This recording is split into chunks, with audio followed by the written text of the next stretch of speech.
যুক্তরাজ্যের নির্বাচন বিপুল জয়ে অস্বস্তির ছাপ। যুক্তরাজ্যের নির্বাচনে আসন সংখ্যায় লেবার পার্টি এবার টনি ব্লেয়ারের পর দ্বিতীয় সর্বোচ্চ ব্যবধানে জয়ী হলেও দলটির সাফল্যের ঔজ্জ্বল্য কমেছে।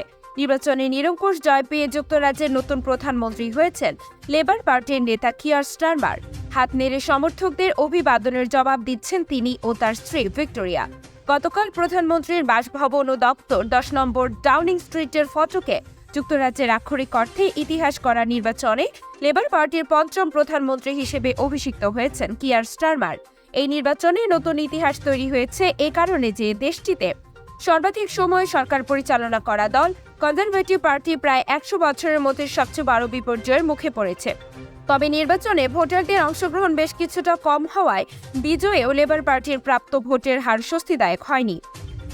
একসঙ্গে 251টি আসন হারানোর রেকর্ড আর কোনো দলের নেই এবং তারা শুধু লেবারের কাছে আসন হারিয়েছে তা নয়, বরং তাদের এককালের মিত্র লিবারেল ডেমোক্রেটরদের কাছে আসন হারিয়েছে 60টির বেশি। তারা আরও আসন হারিয়েছে ডানপন্থী রাজনীতিতে তাদের জন্য বিভীষণ হয়ে ওঠা রিফর্ম পার্টির কাছে, যারা প্রথমবারের মতো 4টি আসনে জয়ী হয়েছে।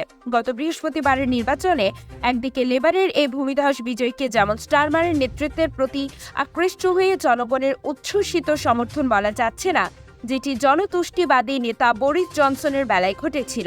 অন্যদিকে এই ম্যান্ডেট তার দলের কর্মসূচির প্রতি ভোটারদের উদ্দীপ্ত আস্থার বহিঃপ্রকাশ নয়, বরং 14 বছর ধরে কনজারভেটিভ পার্টির একের পর এক 5 জন প্রধানমন্ত্রীর আমলে চাপিয়ে দেওয়া কৃচ্ছ দুর্দশাগ্রস্ত অর্থনীতি, জেকে বসা বৈষম্য এবং হতাশা থেকে মুক্তি লাভের আকুতির প্রতিফলন এটি।